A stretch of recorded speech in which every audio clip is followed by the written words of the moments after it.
is up, my ninjas? I am Strident, and I am back with a really old figure for me. I got this figure last year.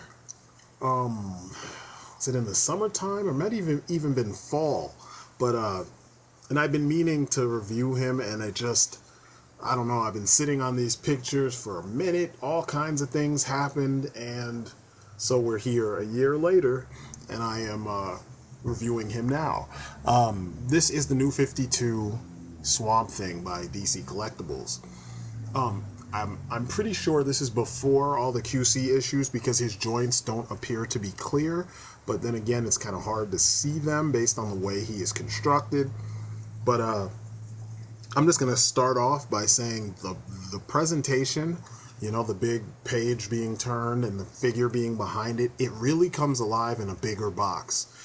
I normally don't give a shit about packaging, but when I picked up the figure, because I didn't expect to see him in the store, when I picked up the figure and I saw the box, I was like, damn, this actually looks really freaking nice. And I don't know, maybe it's just the fact that it's Swamp Thing in this design, because this is a beautiful figure. If all American figure companies were giving us figures with this level of quality, then I would be like, okay, whatever they ask for, I'm not going to be too mad about, because I'm getting some serious art and not so much a technician's piece, you know what I'm saying?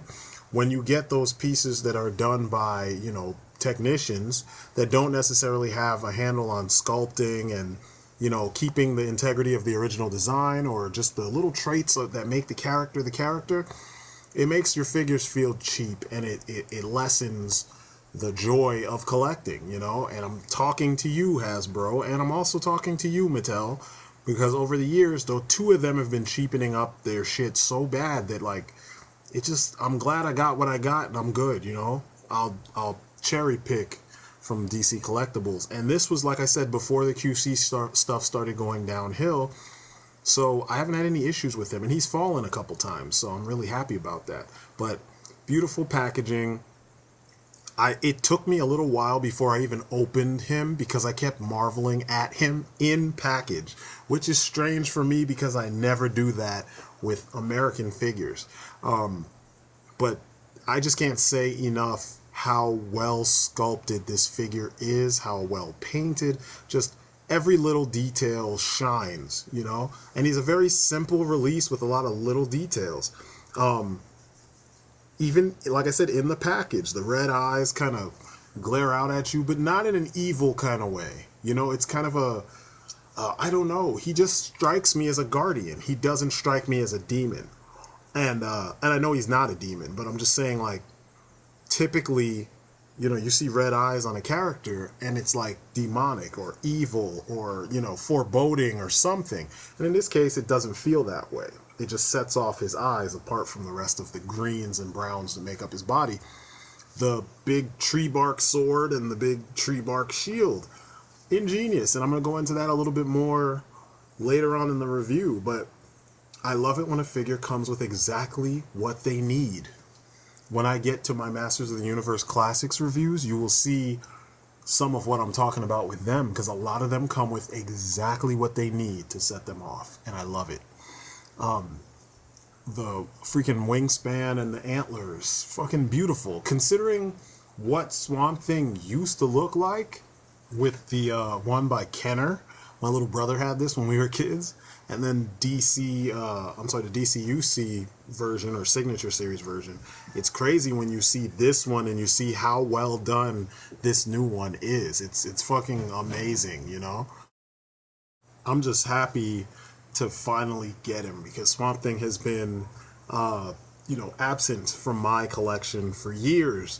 Shit, since my brother had that version, we haven't had a Swamp Thing in our little, you know, DC universe. So it's nice to finally see the green guy again in figure form, and it actually be a figure that's worth having, because I think the Signature Collection, a DC UC or DC Signature Collection or SDC, whatever it was. I know it was an exclusive at a Comic-Con.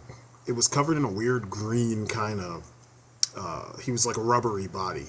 So his articulation was kind of weird.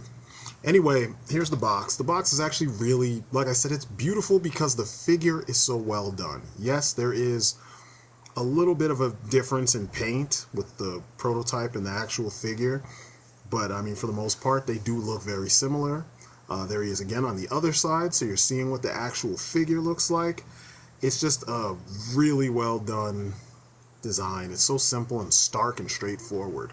On the back, we get to see some of the other shit that's available. This is that Heroes and Villains 7-pack.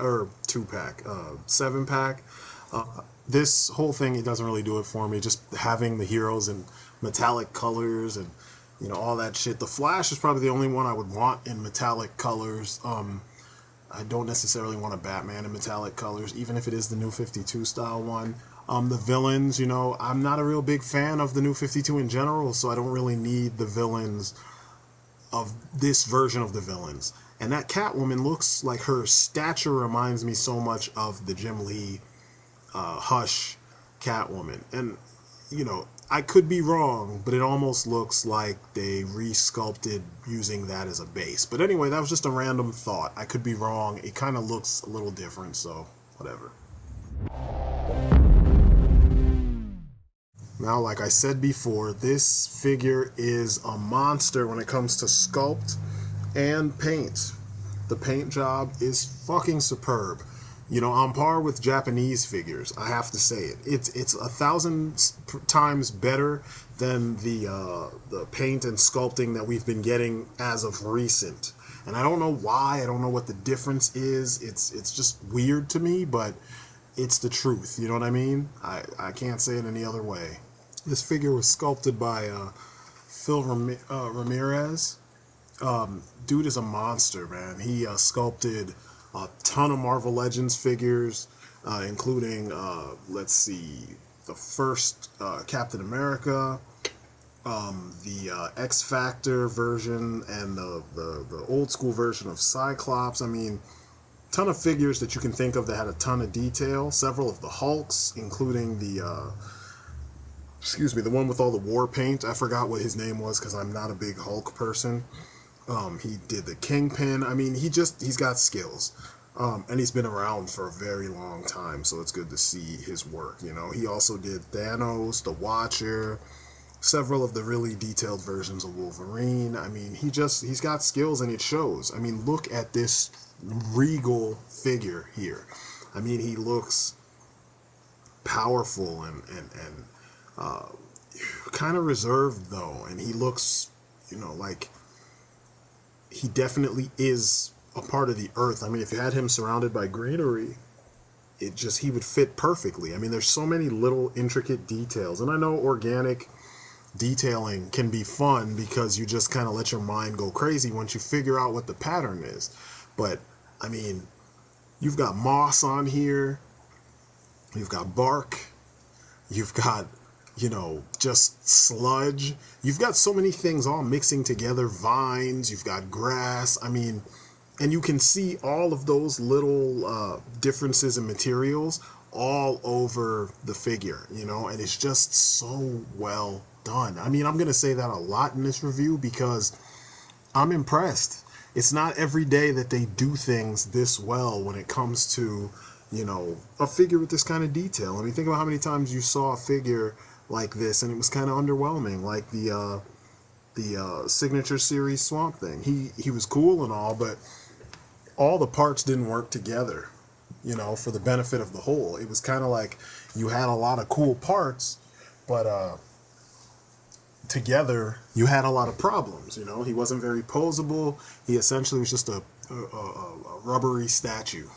Here, you get a statue with posability and sculpt work and everything that works, and it looks so damn good. I mean, if you light him the right way, new things pop up on the sculpt. I just can't stress how well done this sculpt is enough. I mean, look at just in the next picture is the same, you know, same picture, different angle. Same picture, different angle. Same figure, obviously. Just showing him from a different angle, you see how his eyes kind of come alive a little bit more, you know, because you got a little bit more light directed in that area. it's just masterfully done. I think that the darker browns and greens around the parts that turn more wooden, they look better. It makes them kind of more defined because of the darker, you know, gradients. And there's greens mixed in with the browns, and man, it seems like this was probably easy to paint, but you can see there's lots of colors in there. There's yellows, there's greens, there's browns, there's light browns, there's dark browns, there's ochres, there's black, you know. Excuse me. It's just a really, really well sculpted, well painted figure. I like the fact that even in the joints, they spent time painting up all those parts so that when you move him in certain directions, you're not revealing unpainted areas, something that you get all the time with your Marvel Legends. And we used to get it sometimes with DCUCs when it came to like ab crunches, because when they lean back, if they had more, and they frequently had more range of motion leaning back than forward, all that space would be unpainted or be missing some of the deco that's in the front. And you know, here you're not even having that issue. A lot of Marvel Legends have it on the ball joints, you know, like the ball joint will be a different color from the rest of the leg, and that's not what we got here. Here we actually have everything painted. There's even some freaking sculpting going on the joints. And this detail right here tripped me out because it's a throwback to the freaking movie. He's got a little fucking flower on his leg, growing off his leg, just like in, I think it was the Return of Swamp Thing, when Heather Locklear grew a little rose off of her foot when he used his powers to bring her back to life. Yes, I like that movie. I was a little kid when I saw it, and it helped me not be afraid of some, you know, goofy, strange horror films, because it had the horror film vibe, but it had the rubber suit fighting that I liked from my tokusatsu. So take that. And then we got to talk about these wings. My God. This is one of the most creative things I've seen in a long time, with the wood bark kind of fanning out, and then moss, and then actual, you can see that the arm of the wing is actually a tree covered in moss and leaves and whatnot. I mean, and then the veiny parts, what looks like veins, is actually, you know, tree branches.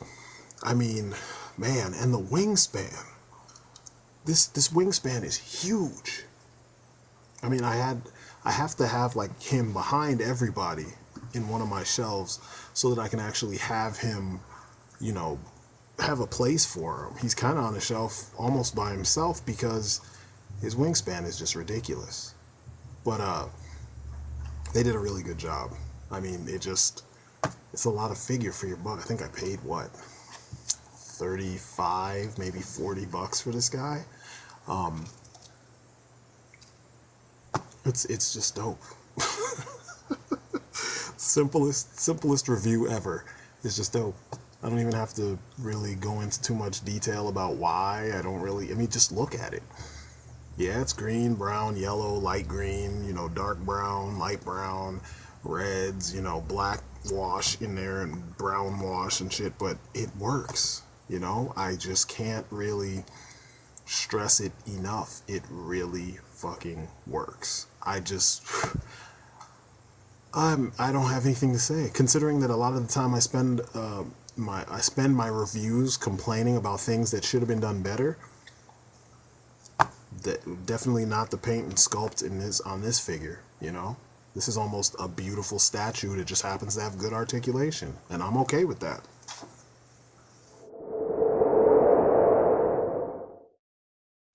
Now, articulation.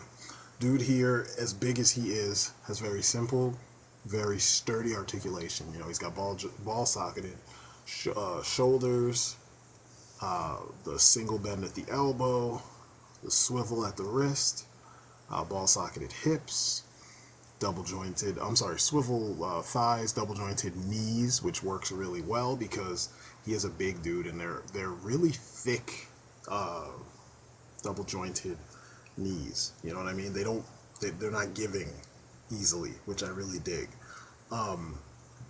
His head is still on a ball joint. And he has a very nice range of motion on that ball joint. It's just a ball joint. I think it's a double barbell. It's not quite a, disc hinge type deal like the Marvel Legends. It's kind of your typical DCUC, and they're pretty good about having, ball socketed heads that actually, have a range of motion.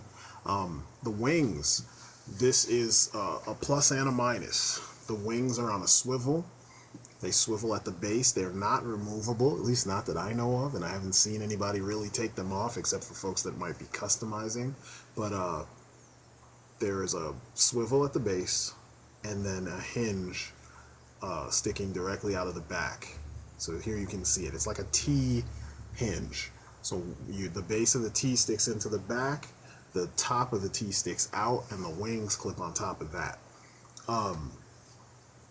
I don't know if there's a way to separate the wings at the base, at the top and the two sides of the T so that you can remove them. Then you'd have the two T-shaped pegs and then you just, plop them back on. I don't know, but you can pretty much only twist them and flap them, but you can't really fold them up.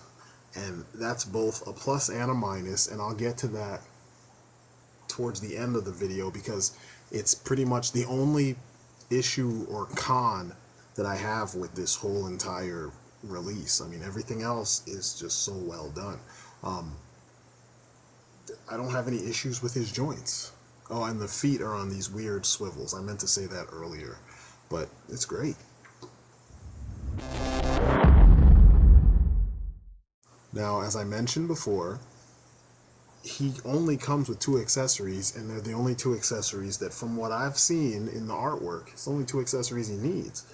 He comes with the sword and the shield.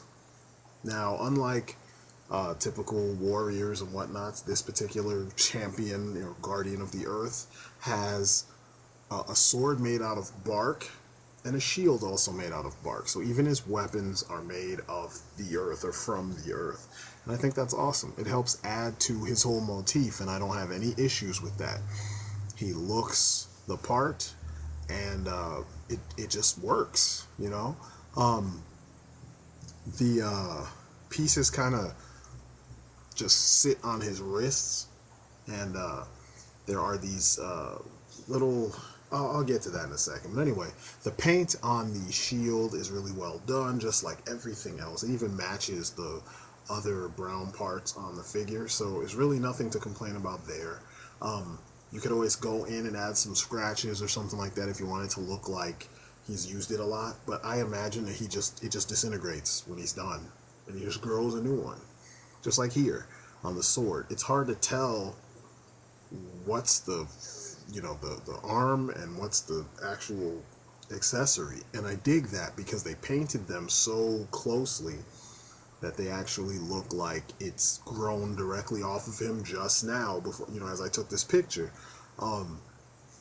It's just wonderfully sculpted, and there's so many details. It feels like, looking at it right now like this, it feels like bark.